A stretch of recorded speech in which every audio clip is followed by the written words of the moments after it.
ఏమంటున్నారు, caste senses అంట మైనార్టీస్కి special loss ఇస్తారంట, మైనార్టీ స్టూడెంట్స్కి సబ్సిడీల మీద ఫారెన్ ఎడ్యుకేషన్ పంపిస్తారట. క్యాస్ట్ సెన్సెస్ అంటే వాళ్ళు ఏ మాట చెప్పినా దాని అంతర్లీనంగా ఉన్న అర్థం ఏంటి అని అంటే, క్యాస్ట్ సెన్సెస్ ఏ క్యాస్ట్ వాళ్ళు ఎంతమంది ఉన్నారు అనేది ఇన్ఫర్మేషన్ పొలిటికల్ పార్టీల దగ్గర ఉంటే వాళ్ళను ఓటు బ్యాంకు కింద వాడుకోవడానికి, ఓకేనా, హిందువులలో డివిజన్ తీసుకురావడానికి.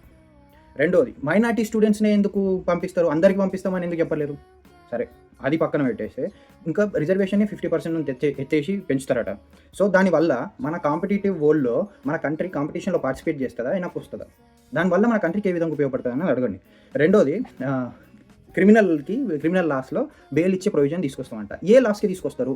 సీరియస్ నేచర్ ఉన్న క్రైమ్స్కి తీసుకొస్తారా, లేకపోతే నార్మల్గా తీసుకొస్తారా? దానివల్ల మన కంట్రీకి ఏ విధంగా ఉపయోగం జరుగుతుంది?